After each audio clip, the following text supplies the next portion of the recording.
Ibu bapak, saudara-saudari yang terkasih, para romo, bruder dan para suster yang terkasih. Kita berjumpa lagi dalam program Api Karunia Tuhan. Bapak Kardinal secara khusus mengajak kita untuk mendalami kitab Pengkhotbah. Kitab yang diawali dengan pernyataan bahwa segala sesuatu adalah sia-sia. Kesia-siaan belaka hidup kita itu. Manusia menjalani hidup tapi tidak mampu menguasai hidup. Lalu bagaimana sebaiknya kita memaknai hidup kita sebagai pengikut Yesus? Kita bisa belajar dari refleksi iman kitab Pengkhotbah yang sangat menarik ini. Karena itu selamat mendengarkan, selamat merenungkan, selamat berdoa.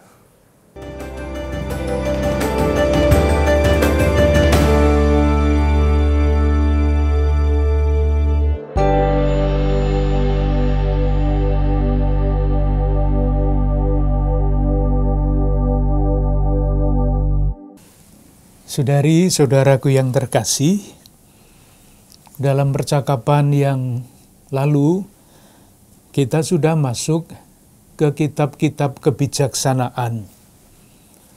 Dan yang terakhir kita bicarakan adalah kitab Ayub. Mungkin baik kalau kita ingat sebentar apa yang sudah kita bicarakan, karena yang dibicarakan, dipaparkan di dalam kitab Ayub, ini sebetulnya adalah pertanyaan eksistensial, masalah eksistensial manusia dari zaman dulu sampai zaman sekarang. Dan apa yang kita lihat di dalam kitab Ayub, meskipun konteks zaman Ayub dan konteks kita berbeda, tetapi dapat menjadi semacam pedoman untuk mencari jawab atas masalah-masalah eksistensial itu.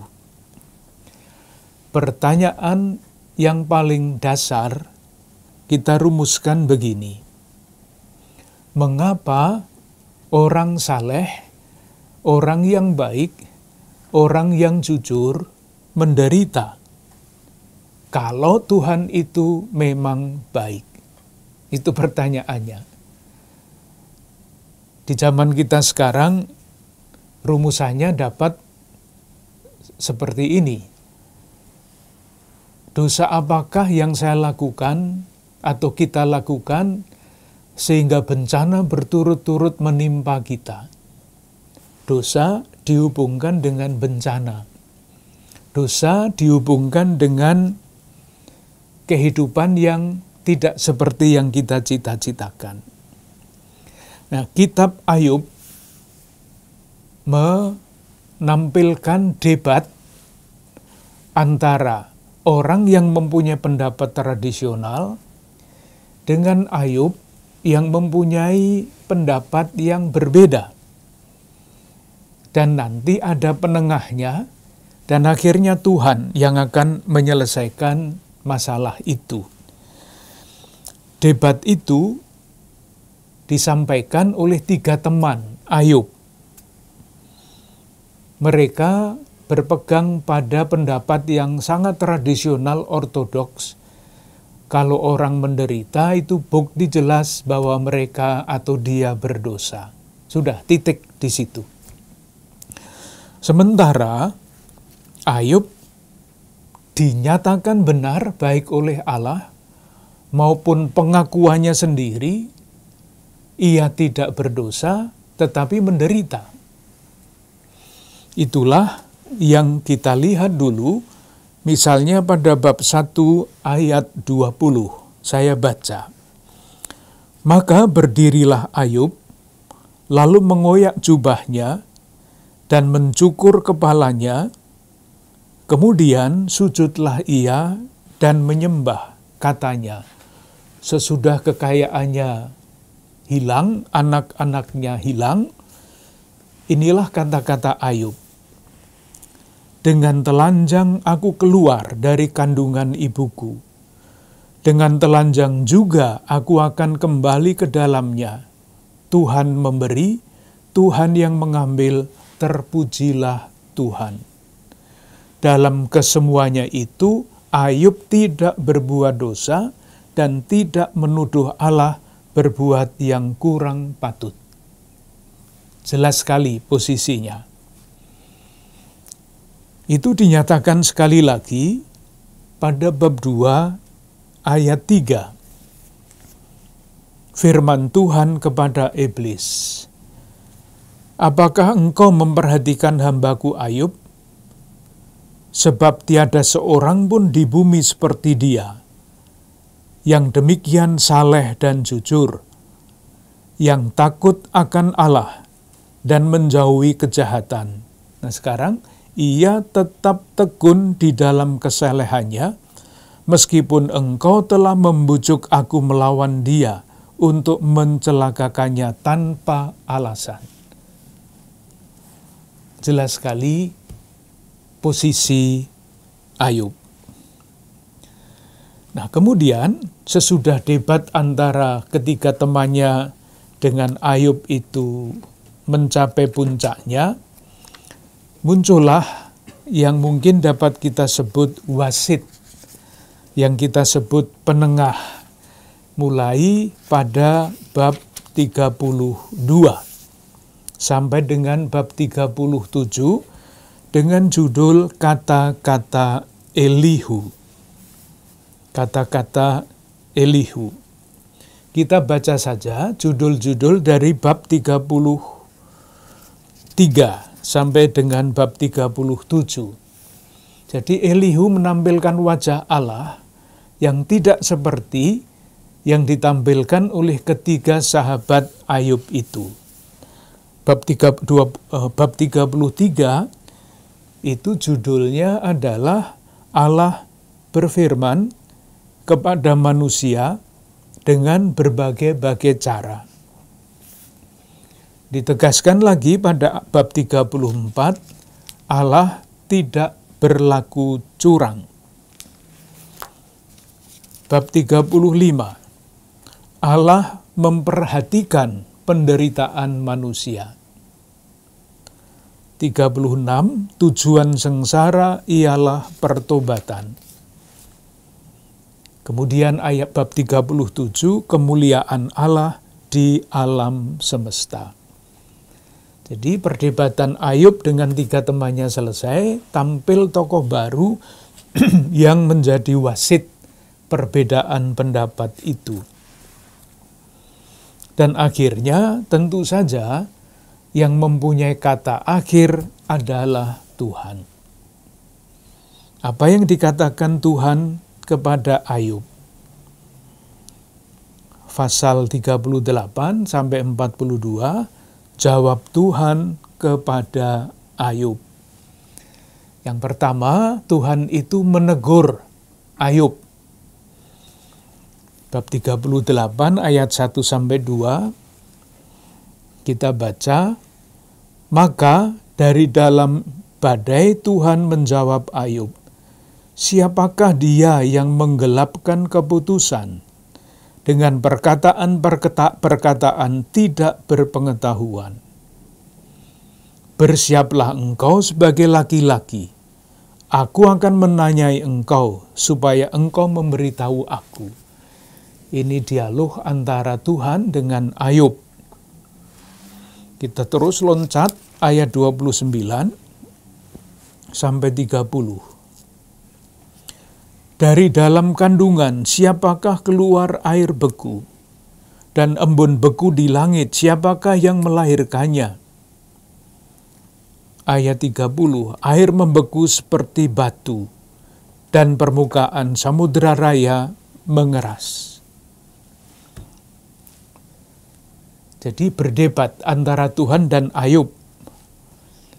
Intinya, siapa sebetulnya engkau itu Ayub sehingga bisa berkata-kata seperti itu? Lalu Ayub pasrah. Sebelumnya, Ayub itu dalam berbagai macam kesempatan menuduh bahwa Allah itu tidak jujur, curang. Kita baca 1-2 ayat, maka dijawab oleh Tuhan seperti tadi. karena Ayub menuduh Allah tidak adil. Bab 9, ayat 20 sampai 23. Sekalipun aku benar, mulutku sendiri akan menyatakan aku tidak benar. Sekalipun aku tidak bersalah, ia akan menyatakan aku bersalah. Aku tidak bersalah. Aku tidak pedulikan diriku. Aku tidak hiraukan hidupku. Semuanya itu sama saja. Itulah sebabnya aku berkata, yang tidak bersalah dan yang bersalah, kedua-duanya dibinasakan. Bila cemetinya membunuh dengan tiba-tiba, ia mengolok-olok keputusan orang yang tidak bersalah. Jadi menyalahkan Tuhan. Lebih jelas lagi, pada bab 27, ayat 2 sampai 6.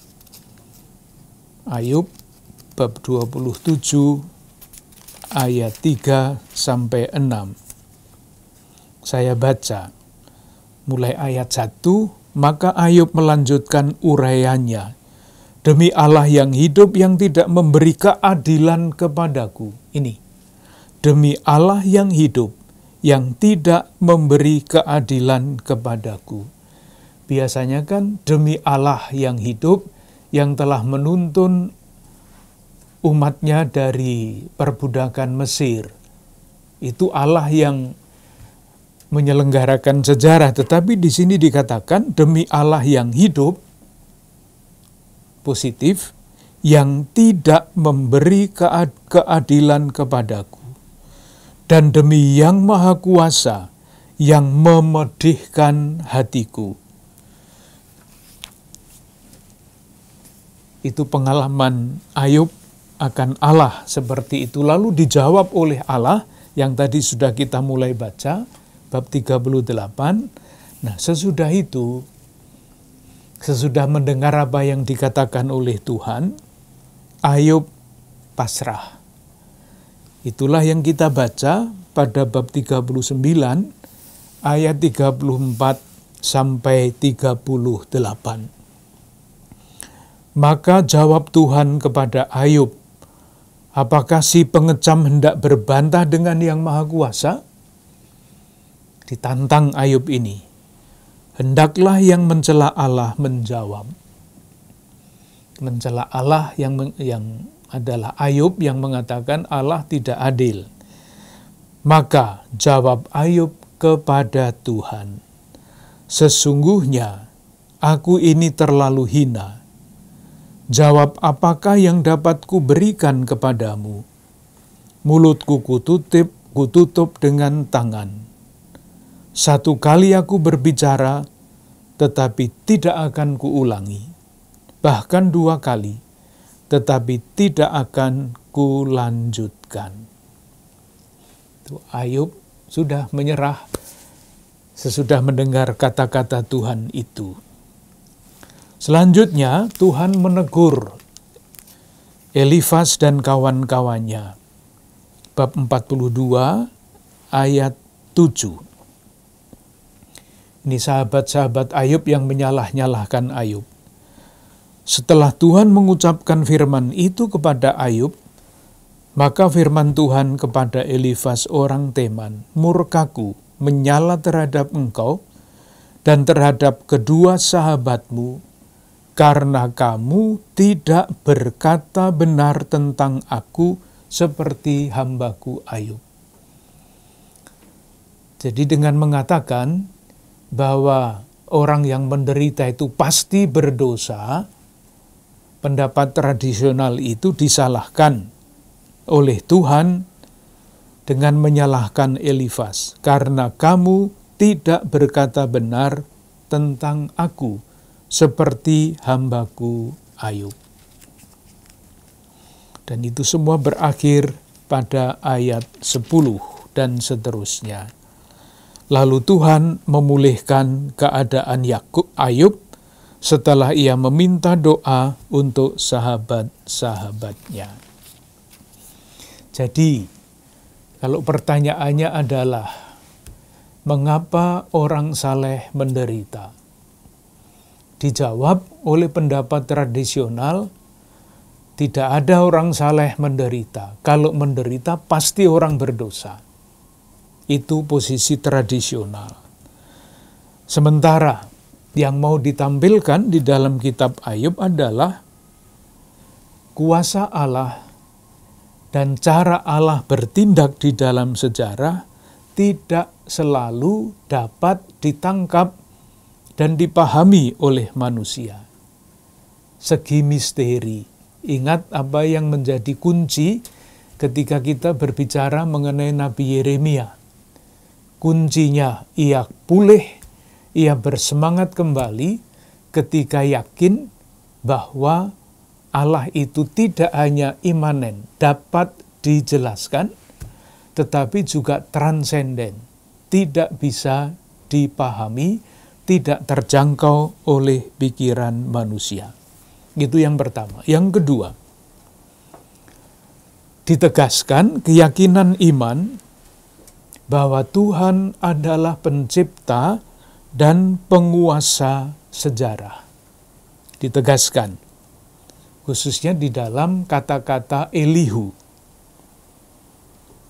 Nah, keyakinan bahwa Allah adalah pencipta dan penguasa atas sejarah dapat menjadi kekuatan bagi orang-orang saleh yang menderita, entah karena apa, untuk terus bertahan, berjalan dengan penuh kepercayaan dan keyakinan ini menuju masa depan.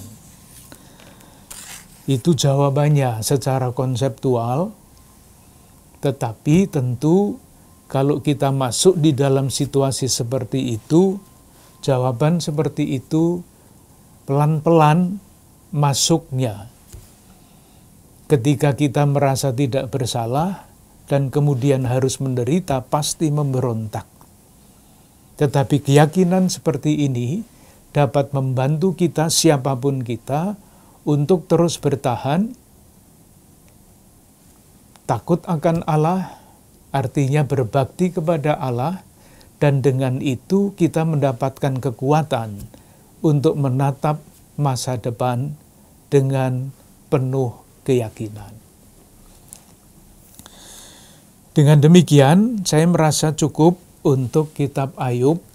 Nanti silahkan membaca sendiri dan merasakan serunya perdebatan antara Ayub dari satu pihak dan ketiga sahabatnya dari lain pihak. Tidak semua kata-kata bisa dipahami, karena ini terjemahan dari bahasa yang lain, sehingga konsep-konsep yang tersembunyi di balik kata-kata asli seringkali atau kadang-kadang sekurang-kurangnya tidak masuk ke dalam terjemahan bahasa Indonesia. Tapi kalau 1-2 kalimat tidak dapat ditangkap dengan baik, tidak apa-apa, isinya diharapkan jelas. Kitab kebijaksanaan yang berikutnya, yang kita sebut kitab pengkhotbah. Ini masih bagian dari proto-kanonik yang ada di dalam kitab suci kita, tidak di dalam bagian yang terpisah, tetapi dalam bagian yang bersama-sama. Bagian dari kitab suci asli bahasa Ibrani. Yang dipisahkan itu yang bahasa Yunani. Kita coba lihat secara keseluruhan, lalu nanti kita masuk pelan-pelan, masuk ke dalam bagian-bagiannya. Moga-moga dapat membantu untuk membaca sendiri. Inti pesan kitab pengkhotbah. Kembali lagi, mempertanyakan pendapat tradisional. Pendapat tradisional itu, orang yang bijak adalah orang yang berkenan kepada Tuhan. Itu pendapat tradisional. Nanti kitab pengkhotbah mengatakan semuanya sia-sia, tidak ada yang berguna. Jadi susah. Kesimpulan yang harus ditarik nanti seperti apa, kita coba lihat saja.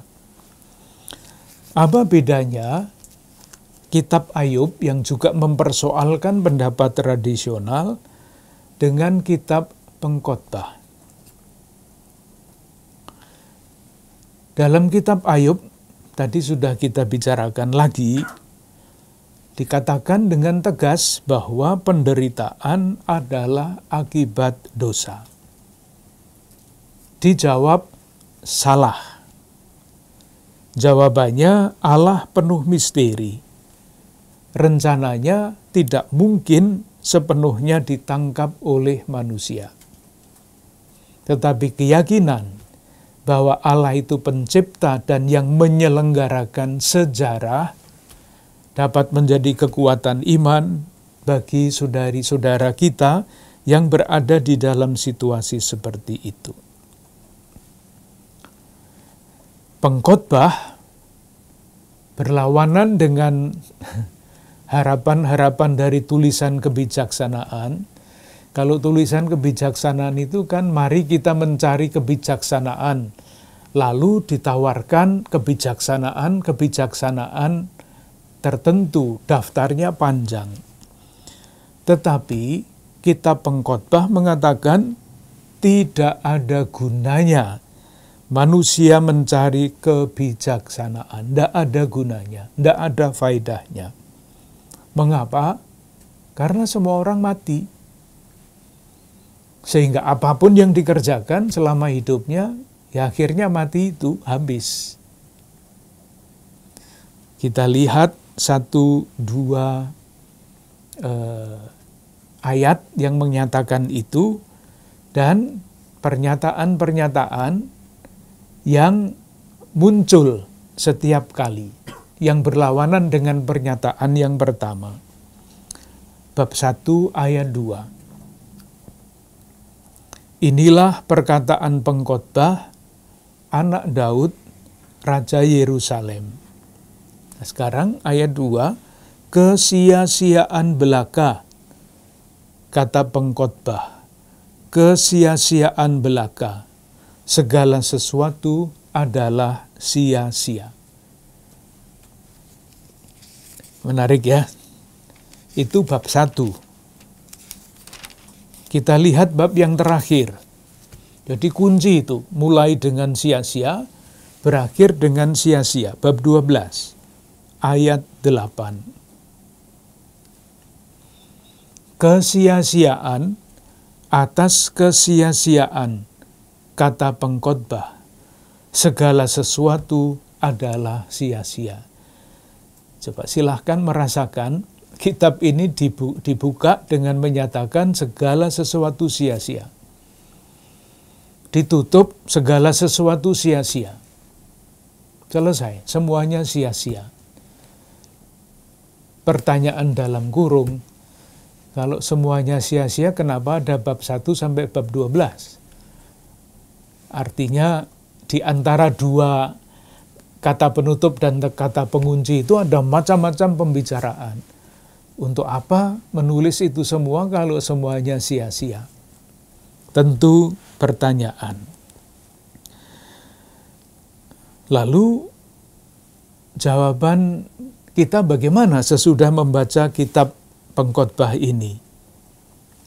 Jawabannya sama dengan jawaban terhadap yang diberikan oleh Ayub, bukan begitu. Lalu kalau bukan begitu, bagaimana? Nah, kita lihat beberapa ayat kunci lagi yang memberi makna yang sebaliknya daripada yang dinyatakan pada bab 1 ayat 2 dan bab 12 ayat 8. Sebaliknya. Jadi tidak sia-sia semuanya. Bab 5 ayat 6. Karena sebagaimana mimpi banyak, demikian juga perkataan sia-sia banyak. Masih sia-sia lagi. Tetapi frase berikutnya, kalau segala sesuatu itu sia-sia, untuk apa diberikan nasihat ini? Tetapi takutlah akan Allah. Apakah di belakangnya ini juga bisa diberi tambahan meskipun itu sia-sia? Tidak ada di sini. Jadi rupanya penulis kitab Pengkhotbah ini sedang bingung. Dari satu pihak semuanya sia-sia, tetapi memberi nasihat supaya takut akan Allah. Bab 6 ayat 11 sampai 12. Karena makin banyak kata-kata, makin banyak kesia-siaan. Apakah faedahnya untuk manusia? Karena siapakah yang mengetahui apa yang baik bagi manusia sepanjang waktu yang pendek dari hidupnya yang sia-sia, yang ditempuhnya seperti bayangan? Siapakah yang dapat mengatakan kepada manusia apa yang akan terjadi di bawah matahari sesudah dia? Tidak ada gunanya. Lalu bab 12 ayat 13. Ini kunci lain. Bab 12 ayat 13. Akhir kata dari segala yang didengar ialah takutlah akan Allah dan berpeganglah pada perintah-perintahnya, karena ini adalah kewajiban setiap orang. Merasakan ya, semacam kebingungan dari penulis kitab Pengkhotbah ini. Ada yang berpendapat begini, mungkin yang terdapat dalam kitab Pengkhotbah ini adalah pendapat dari dua penulis yang kemudian disatukan. Pendapatnya berbeda, maka sekarang kita temukan di dalam kitab Pengkhotbah ini, ya perbedaan pendapat yang tidak terdamaikan itu. Dari satu pihak segala sesuatu sia-sia, ini satu pendapat. Pendapat lain, yaitu yang pada bab 12 ayat 13, akhir kata dari segala yang didengar ialah takutlah akan Allah, berpeganglah pada perintah-perintahnya, karena ini adalah kewajiban setiap orang. Ini kan dua pendapat yang kontroversial ya, sungguh-sungguh tidak ada titik temunya. Tetapi kita tidak mengikuti pendapat itu, nanti kesimpulannya ini pertanyaan eksistensial juga. Nah, jawabannya itu membutuhkan waktu. Pertanyaan eksistensial pada awalnya tidak terjawab. Sekarang mungkin terjawab sebagian besar. Nah, dari pertanyaan yang tidak terjawab sampai ada jawabannya, itu kan prosesnya panjang. Nah, kitab Pengkhotbah, pandangan-pandangan yang terdapat dalam kitab Pengkhotbah itu bukan pendapat akhir, tetapi salah satu rantai dari pendapat yang berkembang dari waktu ke waktu. Moga-moga bisa ditangkap. Pandangan yang ada di sini itu satu dengan yang lain bertolak belakang. Karena apa? Karena semua masih dalam pencarian. Sampai pada waktunya nanti jawabannya jelas. Jawaban yang jelas apa? Ya Kristus tentu saja, menurut iman kita. Kita coba lihat, itu intinya. Sekarang kita coba lihat latar belakangnya, maksud penulisannya, dan sebagainya. Mulai yang pertama. Siapa yang menulis kitab Pengkhotbah ini? Inilah perkataan pengkhotbah anak Daud, raja di Yerusalem. Siapa ini? Nah, tentu saja anak Daud, raja di Yerusalem, itu hanya Salomo. Dan Salomo dikenal sebagai orang yang paling terkenal sebagai orang bijak. Kita semua tahu itu. Meskipun dalam tanda kurung kita bertanya, kita berkata, nah kalau Salomo itu betul-betul bijak dalam arti yang seperti ini, dikenal sebagai orang yang paling bijak, kenapa sesudah dia meninggal kerajaannya pecah belah ndak karuan? Pertanyaan ndak usah dijawab. Dia adalah seorang pengkhotbah, seorang guru kebijaksanaan. Siapa itu? Tidak jelas. Disebut pengkhotbah, siapa? Yaitu dari satu pihak mengatakan Salomo, dari lain pihak mengatakan pengkhotbah. Kita ingat waktu kita berbicara mengenai kitab suci pada umumnya, pada zaman dahulu tidak ada hak cipta itu. Tidak ada. Nah, supaya tulisan itu dibaca orang, maka diakukanlah tulisan orang yang namanya pengkhotbah ini, diakukan sebagai karangan anak Daud, Raja Yerusalem, yang adalah Salomo.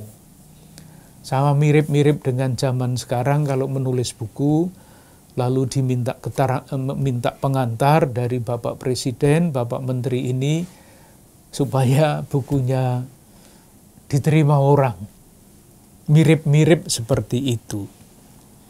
Sehingga karya ini, kitab pengkhotbah ini diakukan sebagai kebijaksanaan Salomo. Tapi langsung bisa dikatakan pasti bukan dari Salomo. Karena apa? Salomo itu hidup pada abad ke-10 sebelum Masehi. Sementara menurut para ahli, di dalam kitab pengkhotbah ini terdapat sejumlah kata-kata yang berasal dari Persia. Itu berarti kalau ada suatu tulisan yang pada intinya berbahasa Ibrani, tetapi ada kata-kata asing yang masuk, dan dalam hal ini adalah kata-kata Persia. Nah, kapan orang-orang Yahudi itu dipengaruhi oleh Persia? Ya ketika dibuang ke sana, ketika berada di Babilonia, kemudian dibebaskan oleh Raja Persia. Jadi kalau dilihat dari itu saja, pasti bukan dari zaman Salomo, tetapi dari zaman sesudah pembuangan. Maksud penulisannya jelas sekali dari dua isi pokok yang tadi sudah disebut, semuanya sia-sia dari satu pihak, dari lain pihak yang paling penting adalah takut akan Allah.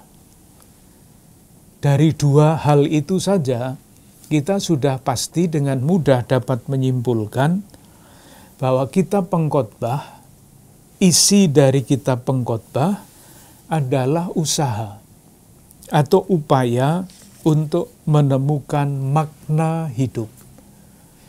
Saya sengaja menggunakan kata makna, bukan guna. Dua hal yang sangat berbeda.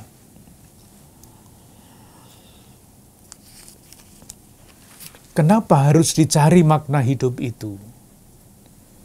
Jawabannya, karena hidup ini rasa-rasanya penuh dengan kontradiksi, penuh dengan misteri, penuh dengan hal-hal yang tidak jelas. Misalnya, kontradiksi yang terungkap di dalam tulisan-tulisan ini.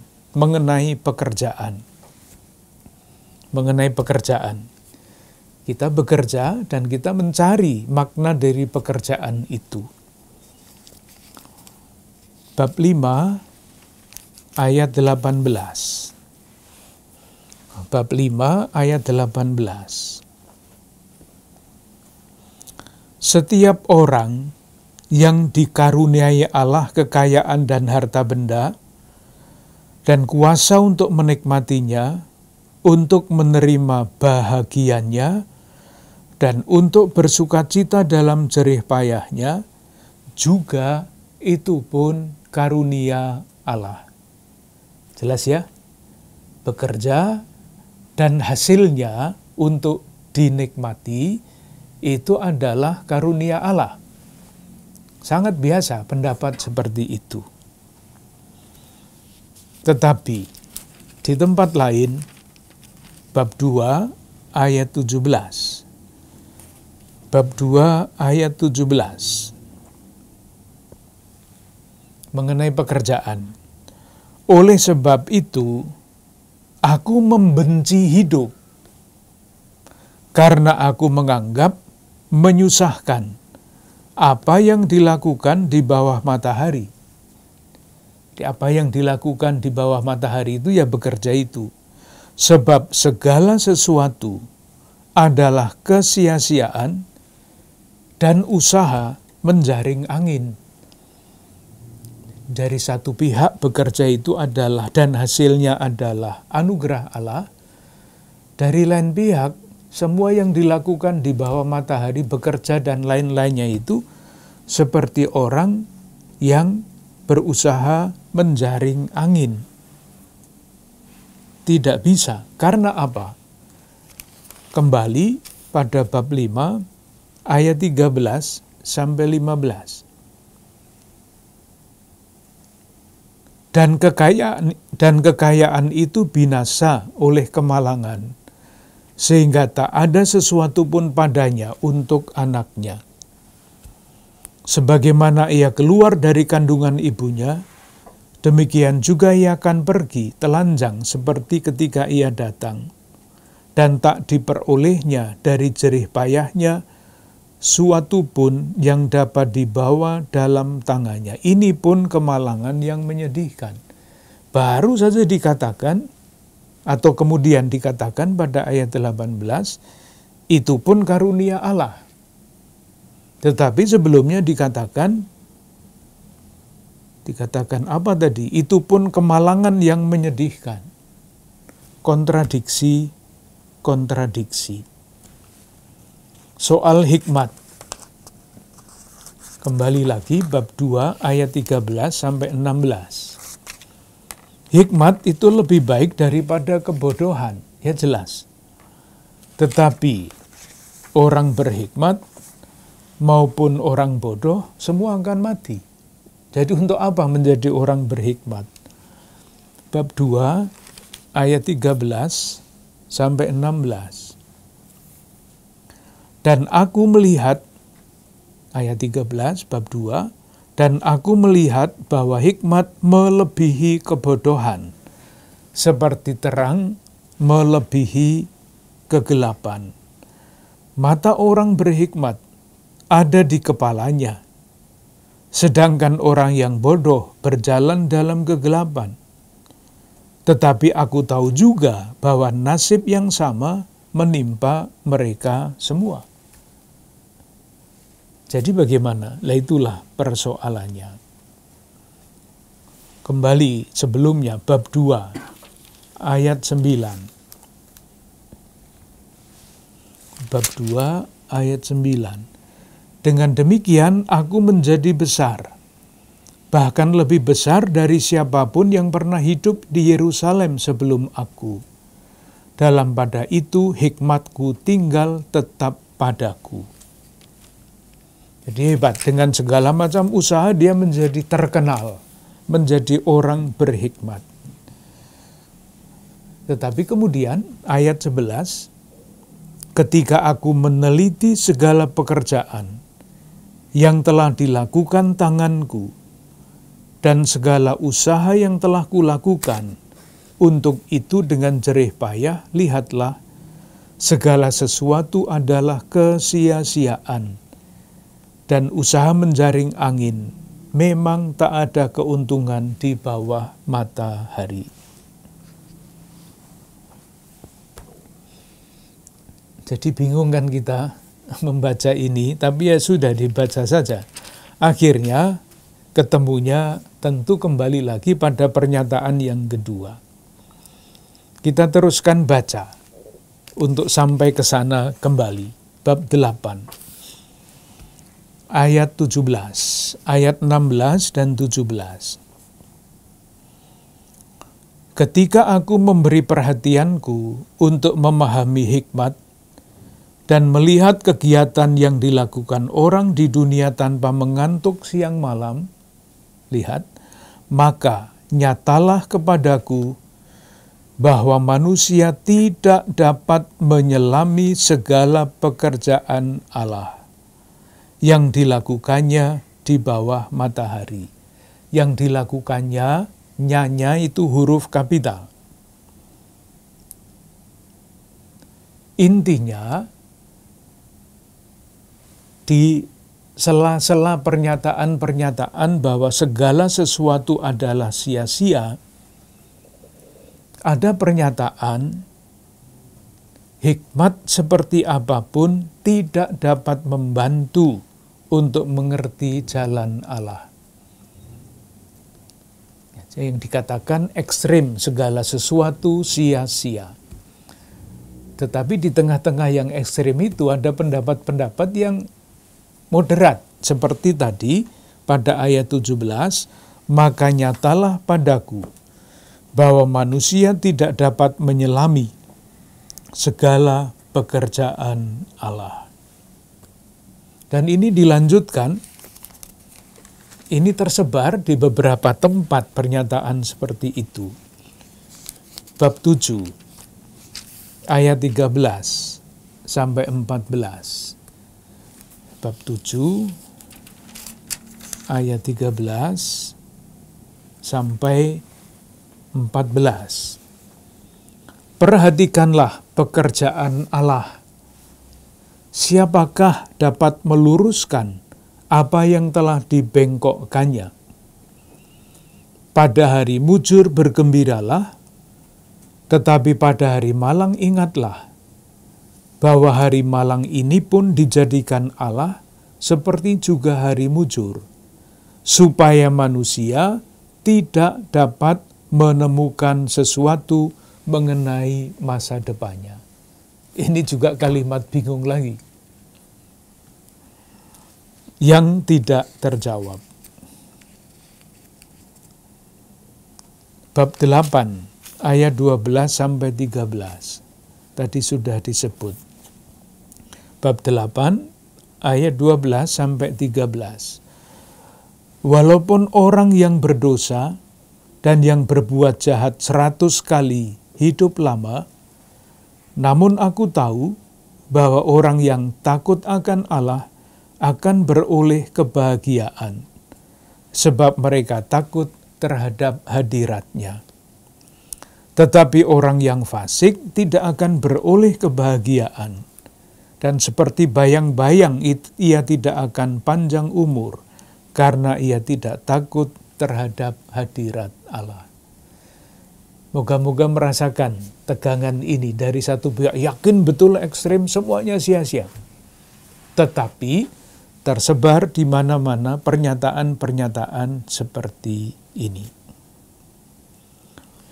Meskipun semua seperti itu, artinya maksud saya, meskipun takut akan Allah itu adalah wajib, meskipun Tuhan memberikan kebahagiaan kepada orang berhikmat, tetapi apa? Bab 9, ayat 1 sampai 2. Sesungguhnya semuanya ini telah kuperhatikan, semuanya ini telah kuperiksa, yakni bahwa orang-orang yang benar dan orang-orang yang berhikmat dan perbuatan-perbuatan mereka, baik kasih maupun kebencian ada di tangan Allah. Manusia tidak mengetahui apapun yang dihadapinya. Segala sesuatu sama bagi sekalian. Nasib orang sama, baik orang yang benar maupun orang yang fasik, orang yang baik maupun orang yang jahat, orang yang tahir maupun orang yang najis, dan selanjutnya. Bingung lagi kan? Bingung lagi, tidak jelas. Maksud saya, tidak mantap posisinya itu ada di mana. Ada dua hal yang berbeda yang terkandung di dalam bagian ini.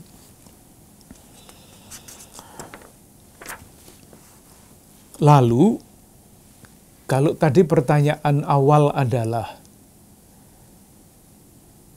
bagaimana manusia atau di mana, dalam hal apa manusia itu dapat menemukan makna hidup? Dari satu pihak, kitab Pengkhotbah mengatakan semuanya sia-sia. Makna hidup itu tidak ada, karena toh semuanya mati. Lalu, apakah itu satu-satunya pendapat? Bukan. Kita kembali pada bab 2, ayat 24 sampai 26. Sebagai salah satu jawaban yang tidak final, yang tidak sangat mantap, tetapi jawabannya begini. Tak ada, bab 2 ayat 24 maaf, tak ada yang lebih baik bagi manusia daripada makan dan minum dan bersenang-senang dalam jerih payahnya. Setuju apa enggak? Tapi itu yang dikatakan di situ. Aku menyadari bahwa ini pun dari tangan Allah. Karena siapa dapat makan dan merasakan kenikmatan di luar Dia, karena kepada orang yang dikenannya, Ia mengaruniakan hikmat, pengetahuan, dan kesukaan. Tetapi orang berdosa ditugaskannya untuk menghimpun dan menimbun sesuatu yang kemudian harus diberikannya kepada orang yang dikenan Allah. Ini pun kesia-siaan dan usaha menjaring angin. Jadi sudah mengatakan yang bagus, tetapi kemudian ditutup lagi. Ini pun kesia-siaan. Dengan demikian, dengan memahami kalimat-kalimat ini dengan nuansa, kita dapat mengatakan begini. Akhirnya meskipun dikatakan semuanya sia-sia, tetapi menjadi bijaksana dan takut akan Allah jauh lebih baik daripada menjadi orang bodoh yang tidak punya kebijaksanaan. Dan kebijaksanaan itu berarti sikap dasar, takut akan Allah dan memenuhi hukum-hukumnya. Lalu yang dikatakan pada akhir, ini pun kesia-siaan dan usaha menjaring angin, ya jawabannya ya biar saja. Karena berhikmat selalu dikatakan lebih baik daripada menjadi orang bodoh. Sekarang pendapat kita mau seperti apa? Untuk menilai supaya nanti kita hati-hati kalau membaca kalimat-kalimat yang ada di sini. Hati-hati penting, karena kita berada di dalam dua posisi yang berbeda. Segala sesuatu sia-sia, di pihak lain kita dinasihati untuk takut akan Allah. Kesimpulan kita kira-kira begini. Penulis kitab Pengkhotbah ini tidak mampu menangkap jalan Allah yang penuh rahasia. Itu pertama. Tetapi dia yakin bahwa Allah mengatur masa depan manusia. Keyakinannya itu tidak terlalu jelas. Menjadi jelas ketika dia di dalam kalimat-kalimat tertentu yang sudah kita kutip tadi, mendorong orang untuk takut akan Allah dan mentaati hukum-hukumnya. Dikendati di dalam hatinya mengatakan segala sesuatu sia-sia, tidak ada gunanya, terbersit di sana-sini kesadaran bahwa jalan Allah tidak dapat sepenuhnya dipahami.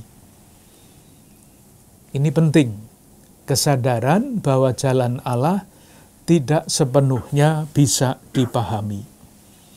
Dan karena itu penulis pengkhotbah ini mendorong orang untuk tetap di dalam godaan untuk berpendapat segala sesuatu sia-sia.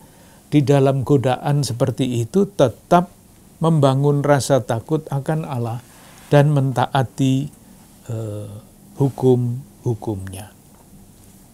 Kalau diringkas, kira-kira begini. Yang pertama, kitab pengkhotbah ini menyatakan dengan tegas bahwa segala sesuatu sia-sia. Itu artinya apa? Ilmu, kekayaan, bahkan hidup itu semuanya sia-sia. Hidup adalah rentetan peristiwa yang tidak bermakna. Kendati bekerja keras, memperoleh kekayaan dan sebagainya tidak bermakna. Karena siapapun dia, orang seperti apapun dia, akhirnya akan mati. Itu posisi yang pertama. Di dalam tanda petik pendapat seperti itu terbersit keyakinan. Sebagai orang yang percaya, dari lain pihak, Allah itu tidak bisa dipahami.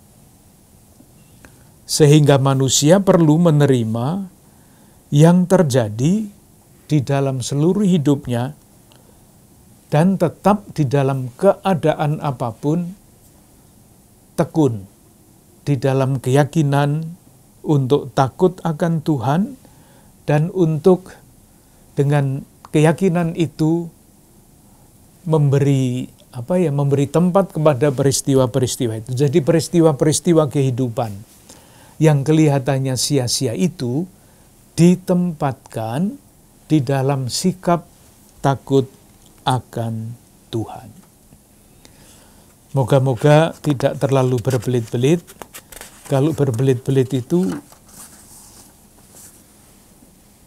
bukan karena kita mau berbelit-belit, tetapi kita pengkhotbah sendiri memang tidak menjelaskan posisi yang satu begini, enggak. Ke sini, ke situ, tidak jelas. Sekali lagi, mengapa menjadi seperti ini? Tadi sudah dikatakan di depan, pendapat tradisional goncang. Pendapat yang baru belum ada. Ada pengaruh dari luar muncul atas dasar ditemukannya beberapa kata asing dari Persia di dalam tulisan kitab pengkhotbah ini. Disilahkan membayangkan kalau ada pendapat lama diragukan, pendapat baru belum ada, di tengah-tengah ada pengaruh dari luar, lalu tentu pencarian mengenai makna hidup itu juga belum selesai. Oleh karena itu, kita tadi mengatakan ini adalah salah satu mata rantai dari rantai panjang menuju jawaban mengenai makna hidup yang sesungguhnya dalam perkembangan iman. Untuk sementara itu dulu, lalu nanti kita lanjutkan dengan Kidung Agung dan kitab-kitab kebijaksanaan yang lain. Terima kasih.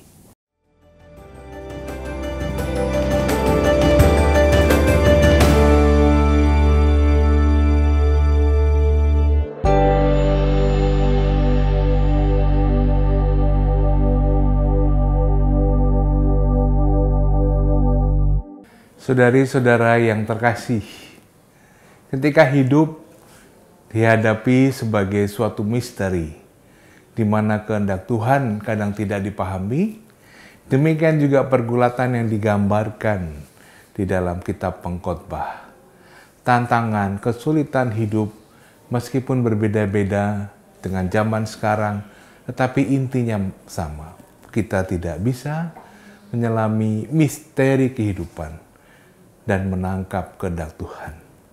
Namun, kitab Pengkhotbah memberikan kita bekal iman yang luar biasa, yaitu sikap batin untuk selalu takut akan Allah. Semoga kita terus bertekun mencari kehendak Tuhan dengan takut akan Allah, dan akhirnya dapat menikmati hidup abadi bersama Bapa di surga. Kita mohon berkat Tuhan. Allah yang Maha Kasih, kami mohon rahmat-Mu turun berlimpah ke atas kami semua yang tekun menjalani hidup sebagai murid-murid-Mu. Semoga kami juga Kau jauhi dari segala yang jahat, berkat kuasa dan rahmat-Mu yang turun berlimpah ke atas kami semua, dalam nama Bapa, Putra, dan Roh Kudus. Amin.